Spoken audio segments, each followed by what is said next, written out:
Hello and welcome to episode 2, series 2 of the Rock and Road podcast. Thank you for joining me once again, and I've got a brilliant podcast lined up for you this week.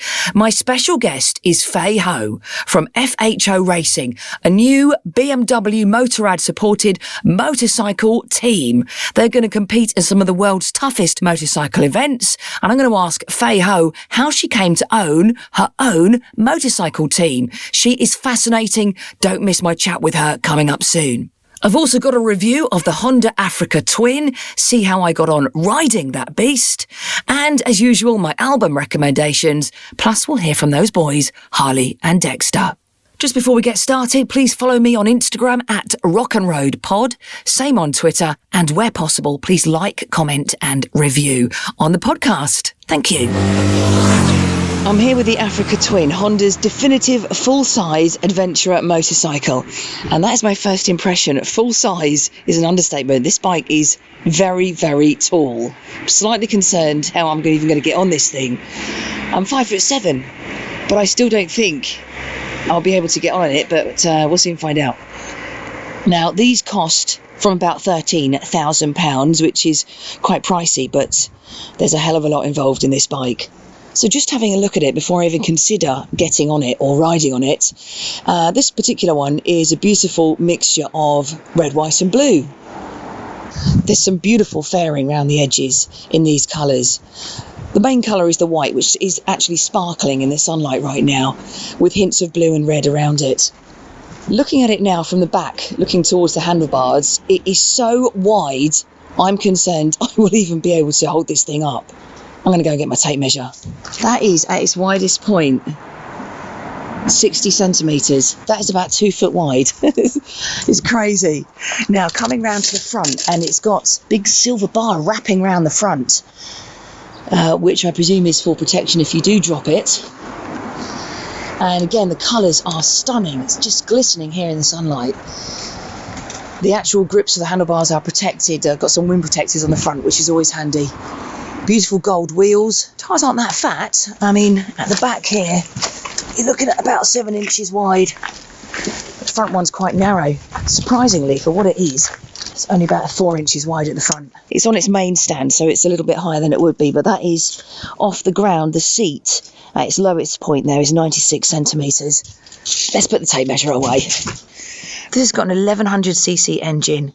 The gearbox is a dual clutch speed, 6 speeds, which makes for very quick changes. The weight loss has been a key factor in this bike's design. The engine alone is 2.5 kilograms lighter, so it's meant to make for a better riding experience, but I didn't ride the original, so I wouldn't know. The original XRV 650 Africa Twin was introduced to the world over 3 decades ago. But this latest model brings a lot more technology and performance to this legendary name, which I'll be finding out about very soon. It's been hugely updated for this year, 2021, with ABS, wheelie control, rear lift control, cruise control, wow, and a full colour 6.5-inch touchscreen with incorporated Android Auto and Apple CarPlay and Bluetooth connectivity. So all the gadgets, let's have a look at it. Right, I'm going to try and get on this thing now. Let's take it off the main stand. Right, we're taking it off the main stand. That's not as tall now. It's not as scary. I reckon I can get on this thing. Let's have a go. Oh, no, take that back. It's really tall. Oh. Right, so I'm on tiptoe, but I am touching the ground, so that's okay. There's no clutch, of course, because this is a DCT, dual clutch transmission. Let's switch it on and have a look at the screen. First thing that comes up is the Africa Twin logo on the screen, and just below the screen I've got a little miniature screen with the miles per hour. Total miles tells you what gear you're in. Okay, I'm in Tour mode at the moment, and there are several off-road modes available. We've got Tour, Urban and Gravel, which just shows you how versatile this bike is. So if you were to use this to head down to the south of France, this would be your ideal bike. Tour employs the highest level of power, got active on-road cornering and ABS. Gravel is the lowest level of power, and there's an off-road version as well, so you can just flick through all the different screens, and it's got different user setups, so you can have something designed just for you. Once you've spent some time fiddling about with that, it's time to fire it up. Ooh, that is a nice sound.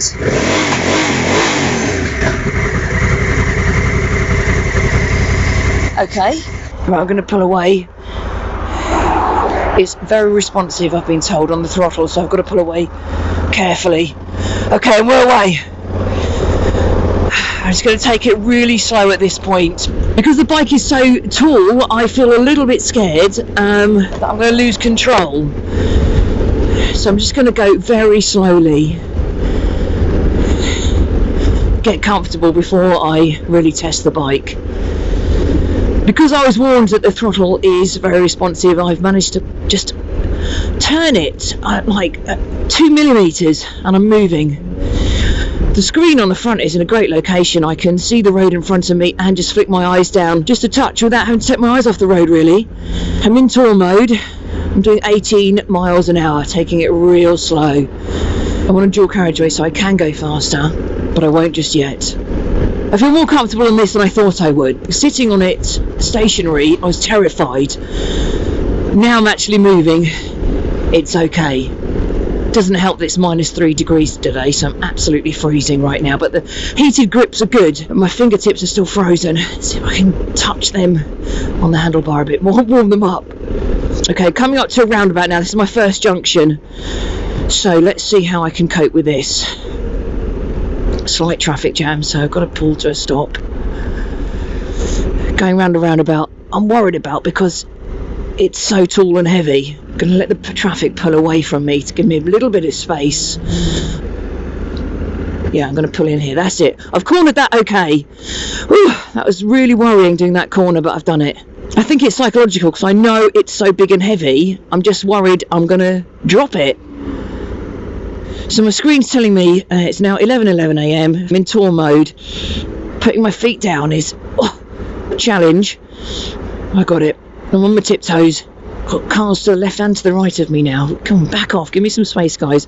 Let's just get out in front of them a little bit. That's better. I feel safer now. Right, just waiting for that green light. Okay, now's my chance. Oh, yeah. I've got a windscreen in front of me as well. I'm totally protected from the wind. It's fantastic.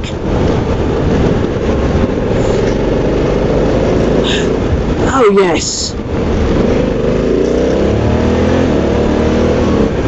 Don't have to worry about the gears. It's all done for me. Just sit comfortably, twist and go.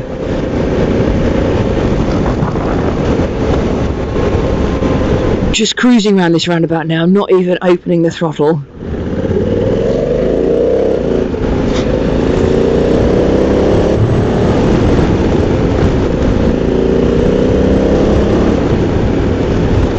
I think we can safely say I've got used to this bike now. After just a few minutes, I feel totally relaxed. I'm actually really enjoying it now. You've got to face your fears sometimes and just try things. Being above the traffic gives you incredible vision. It's like, you know how I always like to drive high up vehicles and vans. It's the same thing. So I can see what's going on in the traffic, several cars up front. Corners beautifully, leans to the left and right really well. Not over heavy like I thought it would be when I was just looking at it. It feels light. How's that even possible? I don't know.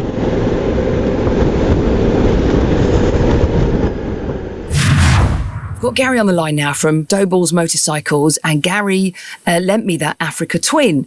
So Gary, I've got some questions from Instagram. Okay. So the first one, Andy Gray says, it's very high. How do you dismount that? Well, I demonstrated that beautifully, didn't I, in that little video I've put on Instagram of me getting off the bike? Yeah, the little video, that was when we were doing a little walk around of the bike. So it was actually parked on the centre stand. But I thought I did that with style and finesse. Well, I'm sure there's ballet dancers that were crying to sleep that night, yeah. No, it's not actually as high as that video made it look, because obviously once it's off the stand, the suspension squats a little bit, the rear wheel's on the floor. And there's also 2 seat heights. Unfortunately for you, Leona, when I brought it round, it was on the higher setting, and I didn't set it down to the low one, which I probably should have done for you. Yeah, maybe. Although I could touch the floor on tiptoe, so it wasn't that bad. I got a message from an Instagram account called Four Eyes, Two Wheels. And he says, I used to have a Suzuki DL1000 V-Strom, which was awesome for long distance or commuting. Now, a few people have mentioned the V-Strom. Is it a comparable bike? Yeah, the V-Strom and the Africa Twin they're the same kind of machine. It's a big market right now, the adventure sports. You've got the Multistrada, you've got the Tiger. Pretty much every manufacturer has got a version of an adventure sports bike. A message from Jill on Facebook who said, well, we've had one of these bikes for almost 2 years. No issues with it. Love it to bits. So that's a good bit of feedback. And Sarah Pariah says, it looks like a transformer that got confused about whether to turn into a motocross or a motorcycle. Yeah, I mean, I think a lot of modern bikes have got a little bit of the transformer look about them. But no, it most definitely wants to be a motorcycle. All right, well, thank you very much, Gary, for letting me try that out. No problem. No problem at all. I hope you enjoyed it. Moving on to my special guest now, Faye Ho from Fho Racing. She owns her own motorcycle team. This is incredible. Now, she was brought up by her grandparents in Macau. She's actually the granddaughter of the late Sir Stanley Ho, the man credited with introducing casinos to Asia.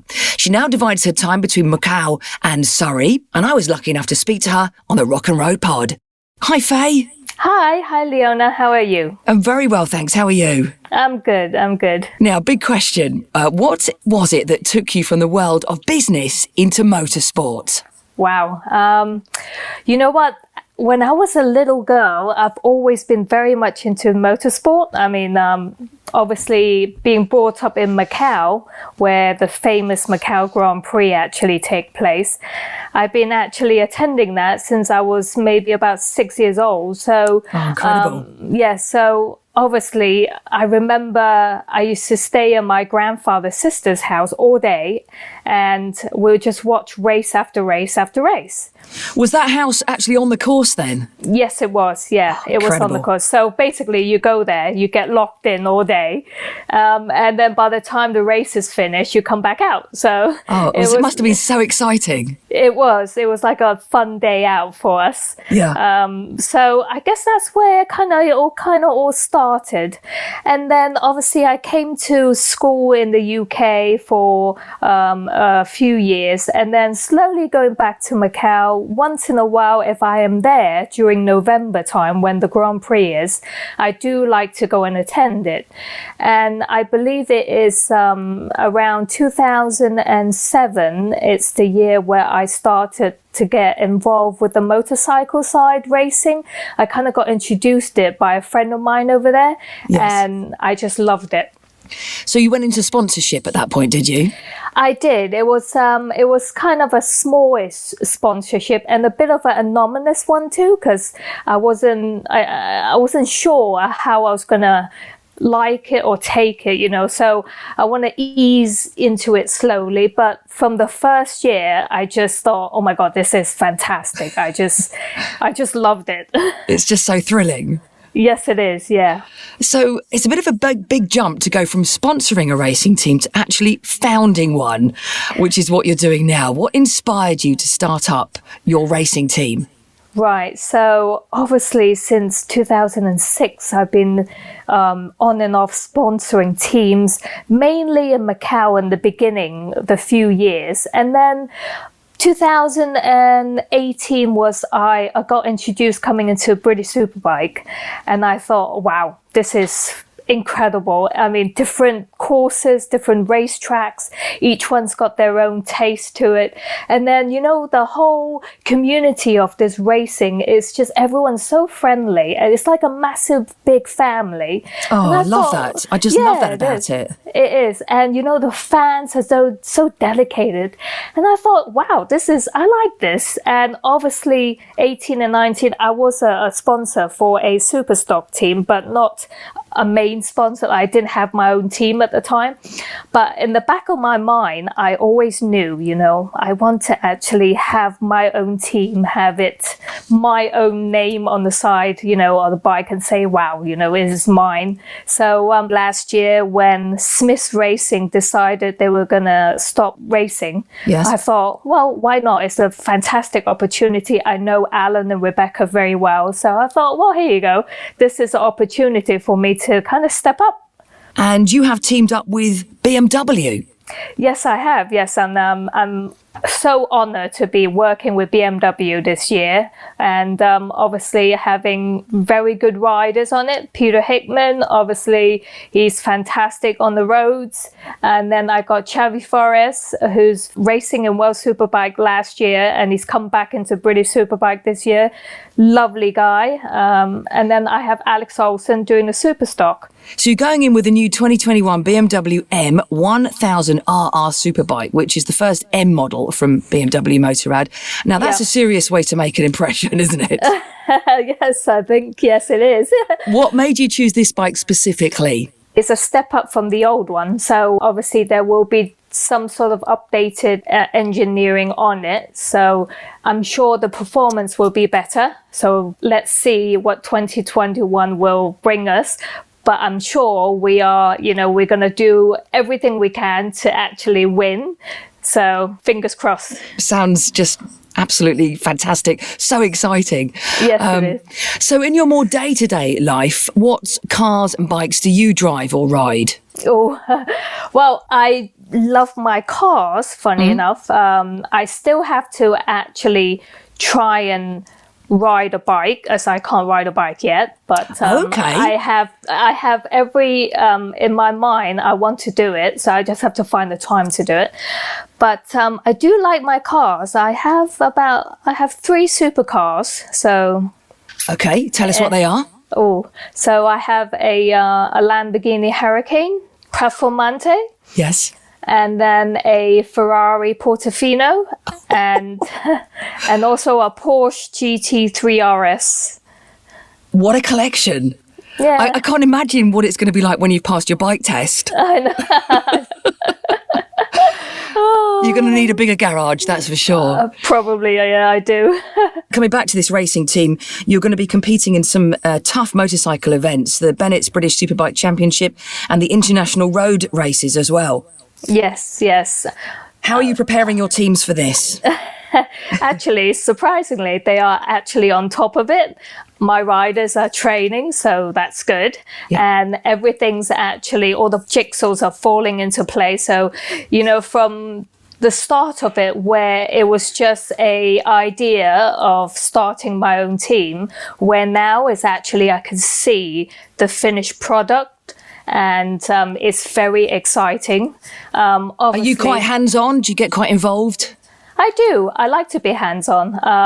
Obviously, not as hands-on as building the bikes, but I do like to learn things and I like to understand how everything works. So I can say, through this year, I'll be learning a lot still. Yes, absolutely. I'll probably have to speak to you at the end of the year and see how it's all gone. Yes. Now, this podcast is about cars, motorcycles and music. So my next question is, what is your usual choice of music when you're driving? I like all sorts of musics, but, in the summertime when you've got the sun out and maybe I'm driving one of my sports cars, obviously something a bit more like rock and roll-ish, with the roof off. So something, like that. Okay, brilliant. It sounds absolutely wonderful. And Faye, thank you so much for joining us on the Rock and Road podcast. Oh, thank you very much. I'm joined in the studio now by Harley. Hi, Harley. Hi. So we've just been talking about dream cars. Well, Faye already owns all of hers. If you had unlimited budget, Harley, what would you buy? I'd probably buy like an American pickup truck with really big wheels. Oh, yes. Do you remember when we had that Toyota Hilux? Yeah. Okay, it's not as big as one of those American pickups, but it's probably as close as you can get in this country anyway. And now, Harley, it's been a while since we had a lockdown life philosophy. I think we need one. Do you have one? Yes, I do. Okay, let me introduce it. Harley's lockdown life philosophies. Are things on fire or is fire on things? Harley's lockdown life philosophies. Okay, thank you, Harley. Thank you, Sideshow Bob. Oi, out. Hi, Dexter. Hi. What have you been up to today? Good stuff. Been fun. What have you been doing? I've been painting, Okay, what else? being good, and Being good. That's funny. Is that your version of being good? yeah. Wow. I don't think I'd like to see you when you're naughty. Yeah, I know. So I've been painting a lot. It's been fun doing this stuff. Fun. What did you think of that massive motorbike I had out the front yesterday? It looks so sick. It's like gigantic. It's like a polar bear. Why was it like a polar bear? Because it's gigantic. Who would... Oh. That could like... And it was partially white. Okay, I can see where you're coming from. It's too much. Okay, well, go and get back to your painting. Okay, back to the podcast. My featured album this week is The Black Crowes' Shake Your Money Maker. It's celebrating its 30th anniversary at the moment, and in fact it's going to be re-released in multi-formats on February the 26th. And it's coming out as a 4 LP, a 3 CD super deluxe version, which includes the original album, remastered, 3 never-before-heard studio recordings, 2 unreleased demos from the band's early incarnation as Mr. Crow's Garden. It's got a load of B-sides and plenty more as well. But if you want to check out the album, it's got a great opening track called Twice as Hard. There is, of course, the rather famous Hard to Handle, which they covered from an Otis Redding song, which really made them incredibly famous. The track after that, track 2 on side 2, Thick and Thin, is also brilliant, and one called Struttin' Blues as well. Check it out now, Shake Your Money Maker, the new deluxe version from the Black Crowes, celebrating its 30th anniversary, and that comes out on February the 26th. Other albums to look out for being released in the next few days are Zappa, the original motion picture soundtrack, featuring songs from Frank Zappa. And then Bob Dylan. If you like a bit of Bob Dylan, his 1970 set is being reissued. It's a 3 CD set featuring 74 previously unreleased tracks on 3 CDs. That's if you like Bob Dylan. I'm not a fan, but I know some of you are, and one of my colleagues on Absolute Radio, Ben Burrell, is the #1 fan of Bob Dylan. I would rather listen to nails being scratched down a blackboard, but that's just me. So if you want to have a listen to that, it's called 1970, and that is out in a few days as well from Bob Dylan. But if you want to listen to something that absolutely rocks, my #1 album recommendation this week is an album from 1988 when I was 17 years old. It's from Iron Maiden. I've got great memories of driving around listening to this tape. I think I've got it on CD now, not tape. I upgraded slightly. It's Iron Maiden's 7th Son of a 7th Son, and it features the big hit singles, Can I Play With Madness and The Evil That Men Do, amongst other great songs on that. So those are my album recommendations this week. That's it from the Rock and Road podcast this week. Follow me on Instagram for all the latest on the photographs, and very soon we'll have the YouTube version uploaded as well. You can subscribe there at the Leona Graham YouTube channel. Thank you for listening.